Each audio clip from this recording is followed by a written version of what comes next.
We call the project Snake because the long term is too long.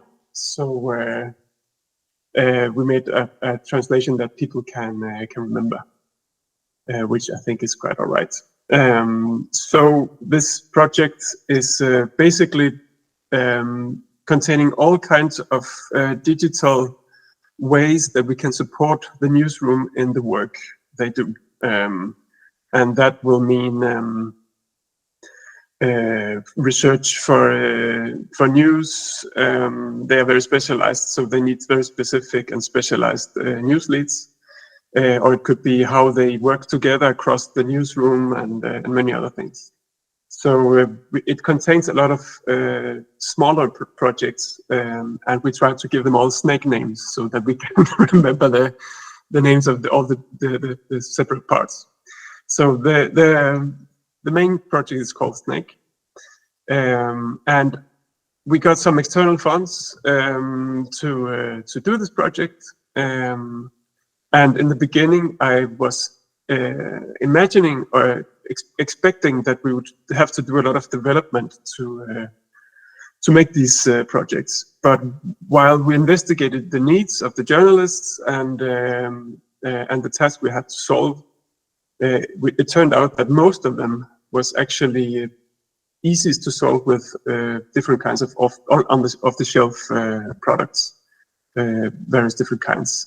So I will tell you about them during the presentation, so you know how it works.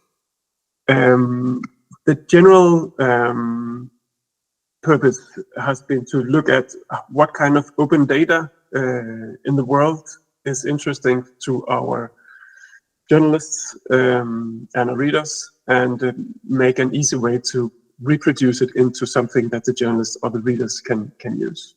So we look at data around us and try to somehow process it to ways that it can be used. It can also be your own data, but this is just the general idea to have the chaos out there, do something about it in some kind of automated way, and have a product that either our readers or journalists can use. The first project I would like to mention, we call Cobra. It's a quite small thing, you can say. On the left part of the screen, you can see the front page of one of our niche medias. It's called Digitech, about digitalization. All of our niche products, I mentioned in the beginning, these 11 smaller medias, we have more or less one journalist, half a journalist, one journalist, 1.5 on each media, so they're quite small. That means they have a big workload because they have to produce a lot of content to this newsletter that comes twice a week or something. And one part of this is the short news, which we call business news or something like this in Danish. We try to make an automated way, or at least a workflow where we take away some of the effort from the journalists, so they don't have to care too much about this part of the newsletter, and put it on to our staff on the what do you call it? Assistants, the editorial assistants we have at the newsroom, which work part-time. And the way we did that was actually just to make automated feed, which is developed together with the journalist to find all the news sources that he or she needs to discover what kind of news is important to me. And then the student can choose from this list to see, okay, let's take number 4, 3, and 3, 4, and 6, and then he asks the journalist, should I make business use out of this? And he make a go for that. Because he trusts the list that is generated, because he has chosen the news sources that this list is generated from. And on the other hand, the editorial assistant gains some kind of editorial mandate or editorial responsibility, and actually feels that his or her job is a little more interesting because that's actually this person who chooses the content. And that's because both the journalist and the the student or the editorial assistant trust the list. And these kind of feeds are made in a program called Feedly. Maybe you know it. I think many newsrooms use it. It's basically, it makes lists based on RSS. And I think most media has RSS feeds. We, on the other hand, look very much on what kind of news comes from authorities or municipalities and so on. And not all of them have RSS, but Feedly have a function where you can build your own RSS feed based on a homepage, for example. So you can actually include those who don't have RSS. And you can even also include feeds. In the feed, you can include emails that comes from companies who makes press releases. So you can actually join these kind of news in the feed, even though it's not based on RSS, because you basically make your own list. So in that sense, we discovered that Feedly, it's not too expensive. They also have a free version. Makes very thorough and overviewable, if you can say, feeds on news leads. So the editorial team was very happy about that. Finally, we now have some trouble having enough students to take care of this, but even the journalist uses these feeds now as a source of inspiration for the journalism. So that was an eye opener to me, that how easy this is to deploy. A related project is not a snake, but we managed to make a nice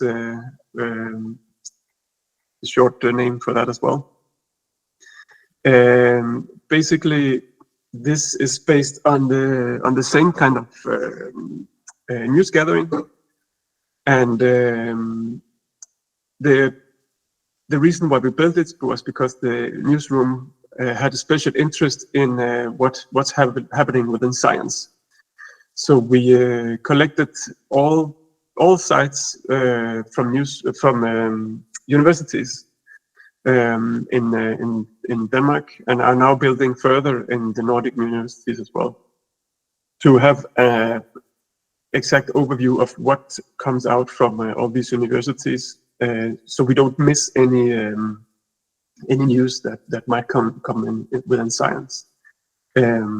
And this feed was very simple to establish, but it has been extremely popular, and it generates news every day that we wouldn't have made otherwise, because we have a total panoramic overview of what is coming out of universities. Really good. Then another one that I think I have to talk with you about, Sophie, back in the days, about how we can re-optimize the archives and so on. Through AI, we are looking on how to share information across the newsroom. If one person writes about, for example, we have a niche media on water technology. How can this person know what is going on in the other parts of the newsroom? Who of the other journalists are also writing about water, so he can use it as inspiration or to bring it in his own newsletter? Here we actually just use a simple integration in our. We work with Airtable. I don't know how many of you who use that, but it's very important to us for planning what news comes when, and what should be distributed on the newspaper, but on paper, and what should be distributed afterwards digitally, and so on. So we coordinate between each other there to collect the different kinds of content. And here we put just a simple integration into Slack that looks for keywords. So every time water, power, or wastewater, or some things like this is mentioned in the text that the other journalist puts in Airtable for the planning, he will get a message on Slack immediately. And Mikael, the guy on water technology, will always know what is going on in the rest of the newsroom.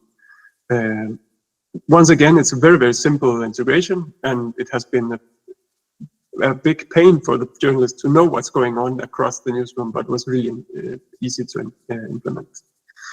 A similar need was to know which events is going on when. There are always cyclic events, elections, or reports that comes out the same day every year, or similar to this. That is important to cover and to know about it within a certain period of time. Or it could also be that you cover a story, which we do a lot, about this or that project have received so many millions for this amount of time, so that you have like an end of date to this story that you cover. Some public money has been done, as you know, different kinds of public procurement and building projects and so on. You always have some kind of time where you should be done with it. And we are always troubled to follow up on it in a good way. Often people use their own agenda to put it, I have written this story today, and about 2 years from now I should maybe make a follow-up. The problem is that this person might sit on another part of the newsroom at that time, or have changed job or similar. And we discussed a lot of technical tools to solve this, and finally we came back to the Google agenda, or Google Calendar, where we make a shared calendar that is possible to subscribe to as a user, but you don't control it. It's not bound to your person, so that it will be kept focused on the same media outlet, or the same, let's say, section of the newspaper. And you can join different persons to the same agenda as well. So you have a collaboration on your editorial planning and comments. I have written this article about the new bridge that has to be built on this place in Denmark. And you know that in 2 years' time, there's a milestone that you need to cover. You put it in, and all the rest of your colleagues will also know that it's there. Again, it's very simple integration, but we had a lot of fights on how to actually implement it, and this actually works. You just answer questions if you have them, or we can follow up afterwards. Another a little bit more complex project we call Anaconda, where we look more concretely at the external data flows and how to analyze them and use it in our journalism. We started out with this project, sub-project, you could call it. We called it Elvis because it's the electricity visualizations. And last year we had extremely high prices on electricity, so we tried to cover those prices on a live basis. And we found the data was publicly available from the ENSO-E authority, which is the European Electricity Authority in Brussels. They have updated numbers every day. So what we did was we use a program called Infogram to show our graph, and there's an integration where you can collect data from a Google Sheet, and this integration updates every 15 minutes. So we can actually make a graph very simply, like we used to do, but based on a Google Sheet. What we used to do, we just have to make the Google Sheet auto-update itself. And we managed to do that. Yeah, I think it was some kind of Google Sheet coding. Yeah, you can get back to me. I don't have the details right now.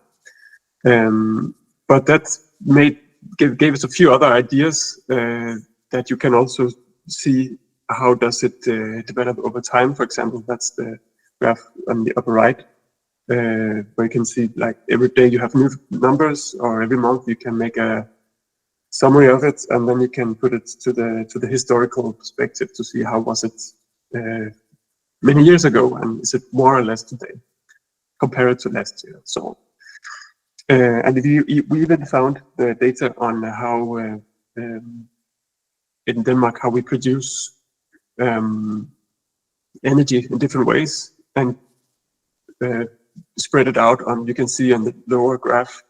This is the data from the last week on how much wind energy, that's the blue one, how much solar energy is in the system, that's the yellow one. And finally, we combined it, also these data, to how much energy we consume, so we could make a graph that is relevant every day. So you actually have an article that writes itself every day, not with text, but with visuals. That's really nice, because you can see the visitors, the views of the article is continuous over time, because even though you don't change any words, it's always relevant. And Infogram has been good for that. Similarly, we have made, that's on the right here, we used open data from the parliament. You have a system in Denmark, I guess in many countries, where the parliamentarians or the committees have the rights to pose questions to the ministers, and they are obliged to answer. And especially for our niche medias, which are often authorities or people who have some kind of mandate within their sector, within energy or electrification or in digitalization or something. So they have an interest in what is being discussed in Parliament. They have an open data part where we can get the information, and we can actually see which new questions has been posed and which one of them has been answered. And we simply, once again, using Infogram and a Google Sheet, where we collect the data from the Google Sheet, where the updated information is, and we simply make a graph that is made as a list and implement that in the article. So again, actually a quite simple integration, but with quite complex, at least we had thought it would be very complex. And in the beginning, we imagined that let's make a lot of articles that are written by themselves, but it was difficult for us to make headlines that were good enough and have, you could say, to use as headlines editorially. The most complex open data project we had is on the left. We are looking at what kind of job position that are trending. For that, we're making a scraper looking at one of the biggest job portals in Denmark, and to look at how does the demand for different kinds of job types changing over time. So we can make some what we call it hit lists, or top 10s of what are the companies looking for, what kind of skills do they like, and that is very nice for us to cover, for example, within a special segment like developing in IT. So we prefabricate a list of the words that we're looking for, and then we are matching that with the database of that job platform once every week, I think. And then weekly mails, we can make automated articles based on this week. PHP is going further down the list, and so on, which is very interesting especially to our users. And I think that kind of idea could be applicable on many other things. That was the examples that I had prepared. I have some other examples. If you have questions, then I would be happy to elaborate and so on. And you're also welcome to write me an email if you have more questions. I forgot to mention the Make .com as well. I think it's a Czech company, which is also very nice to elaborate on these kind of functions that I explained before. For example, if you would like to have some more complex integrations in your shared agenda or calendar, you can use Make to make automated entries in the calendar if there's some external data you want to put in there. Make is really good to do these kind of things, or to make surveillance on what kind of keywords are used in these kinds of media or news sources. It's really good to elaborate on what you need. I think I'll stop there, and I would like to hear your questions.